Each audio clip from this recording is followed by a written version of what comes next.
Hey everyone, Eggman here with another video, and today we've got a battle between Star Deck 5 and Star Deck 6. I made two deck lists with the new Star Deck cards and also new GD02 cards as well. These decks are pretty experimental, but I want to make kind of this video doing a battle between kind of upgraded versions of these Star Decks since they do get some good support in the set as well. So I'm going to go over these decks really quickly. If you guys just want to see the deck list right now, you can find them on my website, Eggman Events, which is linked in the description on the team deck list section. Also, chances are there's going to be just better deck lists as we go through this meta as well. I'm going to keep that page up to date as best as I can, and I'm really looking forward to seeing what deck building looks like for the second set. The card pool looks really interesting, and I'm really excited for it. So if you guys are new to the channel, make sure to hit that like and subscribe. We make a lot of content for the Gundam card game, and let's just jump on into it. So real quickly, we're going to go over the first deck, which is the purple and blue deck with Star Deck 5. If you guys have been watching my stuff for the Star Deck 5 meta here in North America, which is just GD01 with Star Deck 1 on top of their Star Deck 5 on top of it,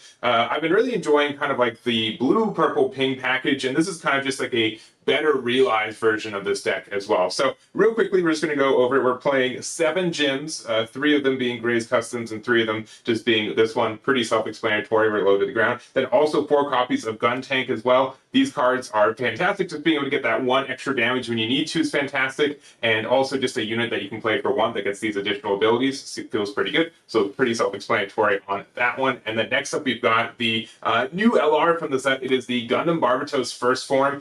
Just attack if this unit is damaged, you get to draw 1 card, which is fantastic. It doesn't matter if you have a pilot underneath it or not. It does link with Mikazuki as well, but fantastic card just for some card draw, right? There's so many ways for you to do like incremental damage on yourself to be able to get that card draw too. And yeah, when you get to do that, like again, card draw is really important for this game, so that's really important there. We're playing 2 copies of Gun Cannon just because I love this card. You don't have to play this one, but I do think that it has some really cool interactions with like Mikazuki. The fact that it's a unit that repairs 1 every turn means you can continually ping it with your own effects, and they don't really have to like lose out on anything. And I do think it's pretty good for like some of these control matchups as well, like being able to be the control deck against like a faster aggro deck. So we're playing blue, so we're playing 4 copies of Gundam. This card's absurd. Spoilers, we're also playing Amuro in this deck. We've got 3 copies of Gundam Barbatos Second Form.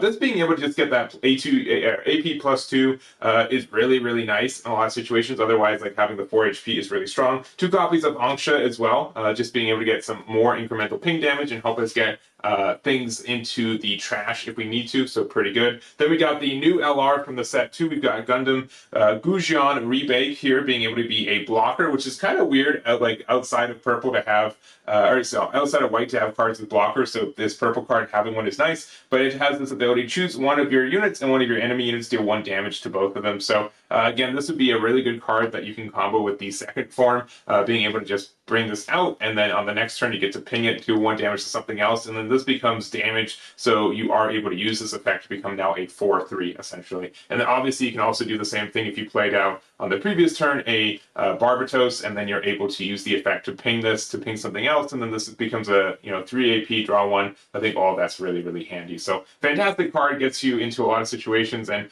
for a way to like play a body and also ping your own stuff, this card is fantastic. So like that there. And then our last unit, shouldn't be a surprise, is the Barbatos. We're playing it in the Barbatos deck.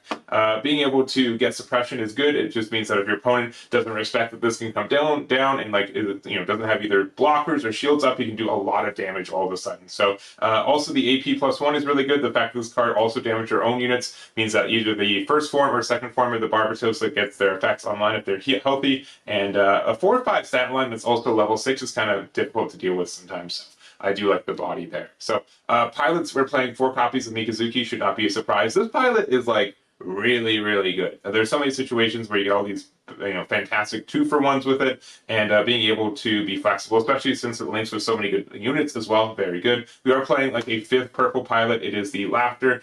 This one is like a little bit more of a personal choice. You don't have to play this card if you don't want to, but it says attack. If this unit is damaged in level 5 or lower, you get to get high maneuver during this battle. So just having like another way to it's kind of like an in-between like Mikazuki and Amuro, which we are playing, right? But just being able to give, high maneuver to something seems really good. I don't know. I'm not sure if this is like 100% worth it, but like it's a card that can win you spots that you wouldn't be able to win otherwise, and I think that's unique and powerful in its own way. So it's worth one spot. I'm running 9 pilots. If you want to run more too, you can. There's nothing that Lofter links with, but I don't think that's bad. I think this is kind of like a tech option.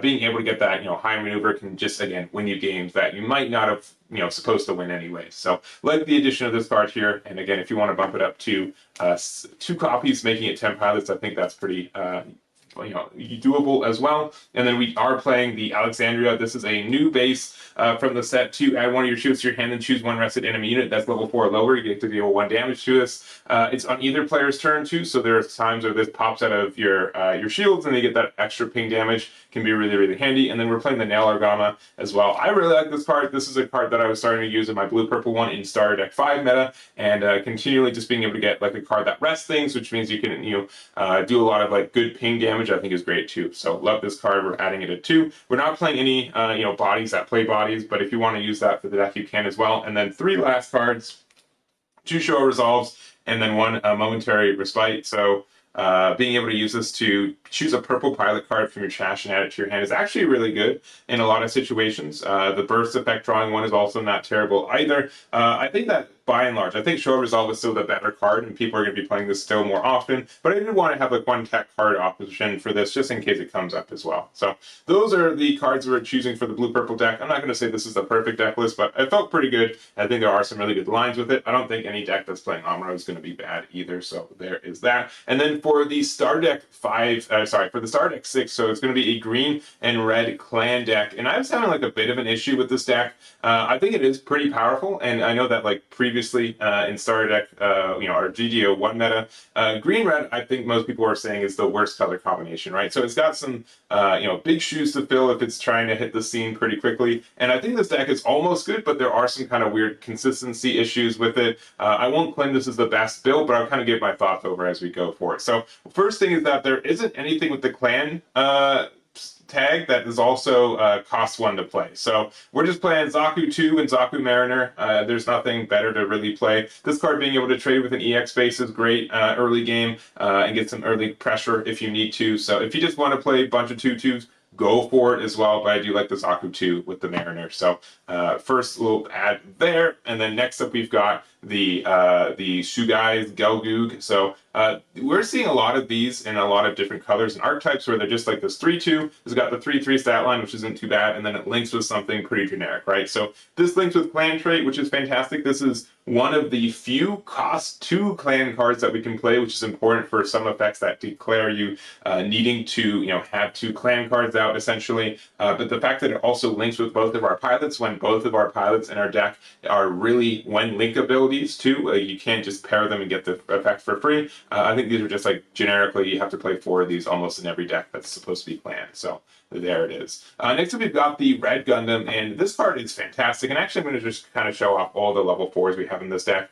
We've got one of our kind of boss monsters that really depends on having like a level 4 that you're able to play off the top 3 of your deck. So you got to believe we're playing a lot of them. So I have a lot of like issues and opinions on this. We are playing, 12 level 4. So seeing one off the top 3. Also, we could be playing out the Gelgoog here. So, another 4 from there. It's pretty likely. There have been times we can miss, but I have also ways to be able to fix that as well. But the biggest thing with this is that a lot of these are cost 3 or higher, right? I almost want to bump up to a 4th copy of the vanilla Red Gundam just because it's a cost 2 card, which means you get that additional effect too.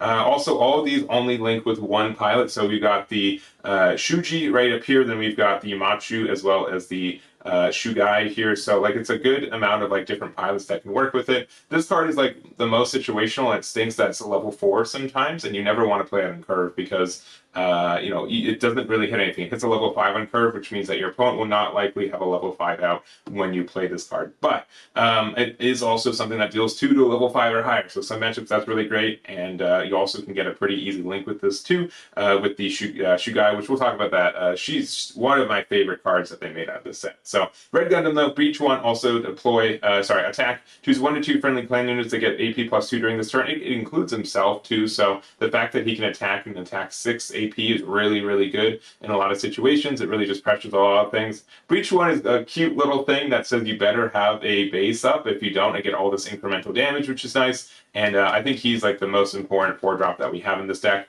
Vanilla Red Gundam, can't go wrong with it. It's a 3/4. And then also, the only issue is that with the Shuji, it becomes a 4/6, which means you do kind of have this weird issue that you're not over like the 5 HP threshold or 5 AP threshold that a lot of things like are, it's one of the big numbers for this game, but it's still fine.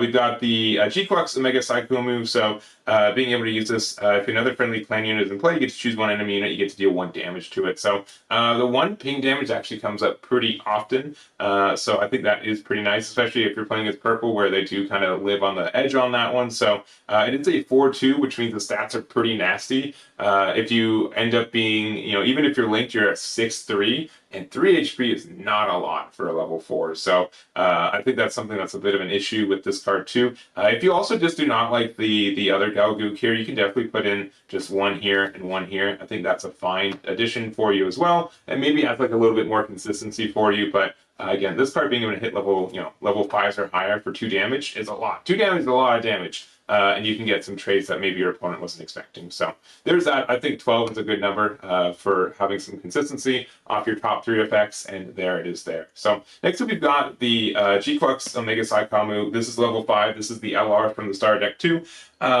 I don't know how I feel about this card. It's like the card is good situationally. The fact that it can go like 2 for 1 kind of like, or 2 for 2 generally is fine. It has this one linked if you have a friendly clan unit in play, this gains first strike during this turn. So there's a lot of times where you can attack with it and you're able to get that additional like a damage and then you get to do the effect again. So, or you can attack with it again, your opponent has to kind of trade with it.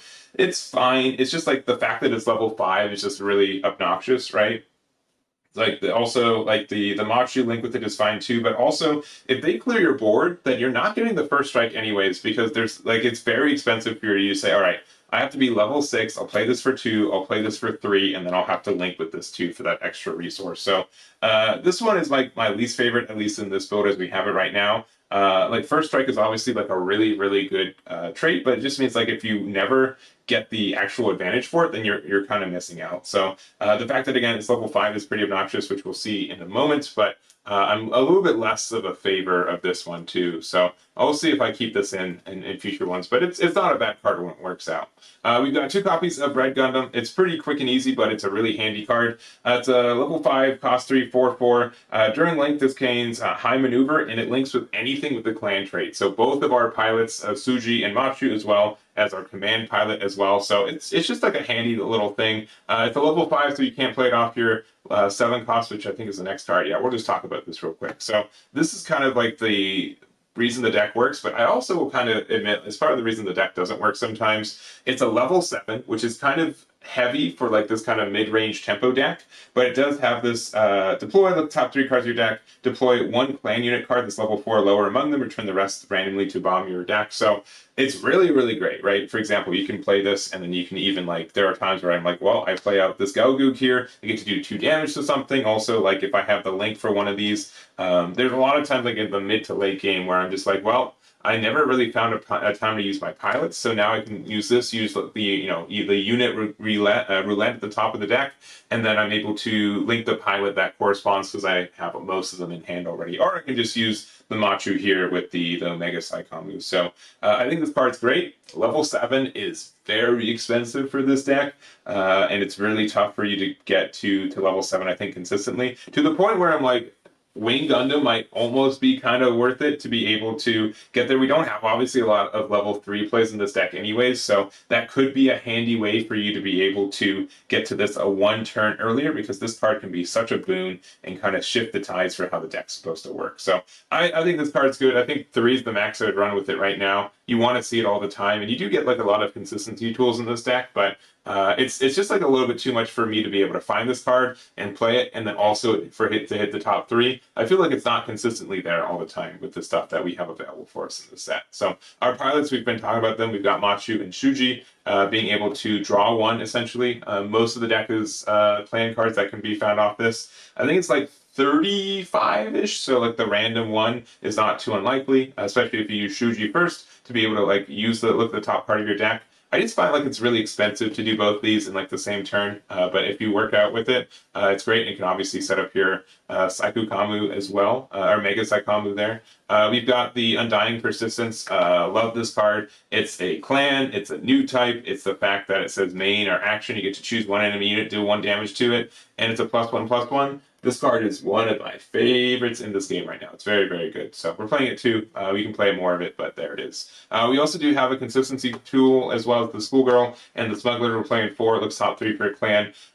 Just unit or pilot cards, so you're not able to use it to find a base, but you are able to find pretty much everything else. Also, I didn't mention it. I think for Machu, yeah, it's just anything with clan. So it can also be a base with this one. You know, we don't have commands, you know, don't have their traits with this either, but we are able to get these effects. So I think this is a good consistency card. The fact that it's level 1 means that, you know, if you go first, which I think you want to in this deck anyways, you do get to get that level first kind of curve. So lastly, our bases, we're playing 3 copies of Shuji's Hideout. This card's been fantastic. It's kind of like a reverse of the Alexandria. So destroy, choose 1 enemy that's level 4 or lower, you get to deal 1 damage to it, and we have 2 copies of St. Gabriel's Institute. This could be something else. I'm just like, if we're so dependent on the top of our deck a lot of the time, this card's helpful to maybe help rearrange it in a way that we need to. I think it's a cute addition. I don't think it's the best addition all the time, so there could be something better from this, but it's fine for what it is. So those are the 2 decks that we've got for you guys. Again, I will not admit these are the best builds for it, but honestly, I've been playing a good amount of games with these, and they go back and forth, and I think they're pretty good for like a first draft for Star Deck 5 and Star Deck 6 and the GD02 meta. So those are the decks, and enjoy the game. All right, we are here. We've got myself on the left with the Star Deck 6, and we've got Yomi on the right with the Star Deck 5. Also, I'm on the road right now. We're recording this, so sorry if the quality of the audio is a little bit worse than the rest of the video, but we're going to start off with the Zaku 2 here. Just a really good aggressive unit here for being able to get rid of that EX base, and then go back to Yomi, who's now at level 2. Deciding on what to play here, just playing out the Gym for 1 and deciding to pass it right back to me. Nope, actually playing out the Grays custom here. So two 2s is actually pretty great. We're going to attack with the Zaku 2, get that 3 AP, get rid of the EX base, and we're going to play out the Shugai's Gelgoog here to be able to kind of pressure some more value. And honestly, that card is just really good for being another clan target, but we've got the Nail Argama out here. This is going to be able to rest the Gelgoog here, and Yomi's actually got a pretty sweet play here. So we've got the Gym and the Grays custom. The Grays custom can attack into the Zaku 2 and only take 1 damage. We're going to play the, attack the Gym into the Gelgoog, and then with that 1 extra resource that we have open, we do have a gun tank, so being able to get that 1 extra damage that will clear the Gelgoog, and there goes my board, which is pretty scary from like this early game play. So I'm at level 4. I'm going to play out the Red Gundam, one of the best cards for us right now. That Breach 1 ability and also being able to turn itself into a 6 AP just for attacking is great. I'm just going to play out the Gundam Barbatos out here and then link it with the Mikazuki. What a strong play. That you're going to do 1 damage to itself and 1 damage to the Red Gundam. Has the when attack to draw 1 when attacking if damaged, so we're going to get that EX base out of here, get that draw 1. You're always going to decide to use the Grays there to be able to get rid of the shield first, just in case there was a burst effect out of there, and I'm already down to 4 shields here. So I do have this Red Gundam though. It's going to be doing some pretty good trades here, and we are going to use it. Go into the Barbatos there. It does have the Breach 1, which is kind of ineffectual when they have the Nail Grama there. I'm going to play out another Red Gundam too, and we're going to link with the Shuji, which is going to let us get that attack ability. To look at the top of the deck, we do see a Shuji's Hideout. I should have also breached 1 here, so that was a minor mistake from me. The shields, the base there should be at 3 HP, not 4. It's not going to make a big difference, but that is something to note. It does have that breach 1, and I do apologize for missing it in this game. We're back to Yomi, who's level 5 right now. Going to play out the good old Gundam and Amuro combo there. Obviously still very, very good. You're going to have the decision of, do you want to press into life a little bit more, or do you want to go for the guaranteed trade? I think either are good. This also could just be a pivot point where you're like, well, I'm already the aggressor in this matchup, and red-green doesn't really have any defensive blockers or cards outside of shield, so I think it could have gone either way, but I do also trade, I think, better than she does aggressively, so getting the trade there, and she's going to give me a Machu, which is going to be a really appreciated card in this deck as well. So moving forward, I'm going to be level 6 with the EX resource. We're going to play out the Shuji's Hideout here. Really, really love this base. I think it's fantastic, and it's been really strong in my own testing. We're going to to play a third copy of Red Gundam, but no Suji to go with it, and a Zaku 2, and we're going to pass it back to Yomi here. So again, we do potentially get to stave off a little bit of the aggression here, but I'm in a kind of tough spot. So playing out the gym here, and then for 3 going to play, for 4 playing out the Barbatos. Very good. And issue here is that she does have to ping her own units based off the effect here with the Mikazuki. So that will kind of have this weird issue where, you know, you're going to have to lose something anyways. But going to do 1 damage to the Red Gundam here and to itself. So it does have suppression. It doesn't have a, you know, you do have to just hit into the shields first here. And also the Shuji's hideout having that one destroyed, we're going to do 1 damage to the Gray's custom. And then that kind of ends the attacks for the turn. So that's kind of like why I like this card when we're playing like a lot of pinging. We don't have a lot of that in this deck, but I think there will be some future builds where Shuji's hideout is going to be pretty obnoxious. So you've decided that I think we're just going to have to trade into here. And so we're going to be able to boost it to 6 AP using the Red Gundam's when attacking ability, go down to 3 HP and go into the Zaku. One minor change that could have happened is that if we did track the life correctly, we could have had the Zaku 2 break the base and then the Breach 1 be active after popping the Barbatos, having 1 less shields, but we're at where we're at right now. We are going to play out the G-Quacks here, going to find a vanilla Red Gundam off the top 3, which is great. Honestly, any hit is fantastic in itself. We're going to play out another Zaku 2. I think this is our 3rd one in this game, and pass it back to Yomi. So we're in this weird spot where if she's got resources, we're going to lose since we don't have that much defense in this deck. We've got 2 shields, and Yomi's got the full 5 in this gym. Going to attack with the gym here, and we're actually going to use our EX resource for this action here. So we've got the Undying Persistence action, just deal 1 damage to something, so that will save a shield, which is really important. Using that EX resource there. Going to play out the Gun Tank, just get a you know, extra damage onto the Zaku. Play out the Barbatos first form, and I'm like, wow. If she has like another way to, like, you know, if she has a link pair, I'd probably lose here. And it's tough because she has 5 shields and I only have the 2 here. We're going to play out another Shuji's hideout, which is helpful for being able to, you know, just have another base, make it difficult to get that removal here. But we're going to go down the line. We're going to hit into Barbatos there. We've got a Show of Resolve, and then last hit here, going to hit into a, I believe that's another Barbatos. So no burst from life, which is good for me. We're going to play out Schoolgirl and Smuggler here. Look top 3 for a clan unit, and going to end up finding the G-Quacks here, and then we are going to play it out. So if we are, you know, if we have another clan unit in play, we're going to just choose 1 enemy unit to deal damage to, play our 4th and final copy of Zaku 2, and pass it back. So we're kind of in this weird spot where the Shuji's hideout will be able to pop the Gun Tank on the destruction. So unless you have a way to boost the Gun Tank, this is going to be kind of tough to win here. Going to play the Gundam and Amuro here too, which will be able to attack and pop the base. But without another pilot, Yomi really won't be able to protect this Gun Tank and really go for game. So I think she's kind of looking at the writing on the wall. Cards in hand are not fantastic, but we will be able to go down to 0 shields, pass it back to me, and we'll see what's left in Yomi's shields. But it gotta be something pretty spectacular. And we're going to just start off with their Zaku attack. It is going to be a Nail or Gamma as well, so just being able to rest something with 3 HP or less is going to be also impactful. So likely, yeah, the G-Quacks here. We do have our other G-Quacks and being able to attack 5 into it, and then 1 attack here with Red Gundam, and that's going to be the game here. So honestly, I think that game went back and forth. They're both at 0 shields. Both of us are just kind of more aggressive builds. I'd say Yomi's build is a little bit low to the ground, but also have access to suppression and removal, and then we're just kind of playing at a lot of big bodies and hope they kind of stick on the board. So honestly, a lot of fun. I hope you guys enjoyed this game. Thank you so much to Yomi for playing this game with me, and looking forward to the rest of the GD02 meta. So that's going to be it.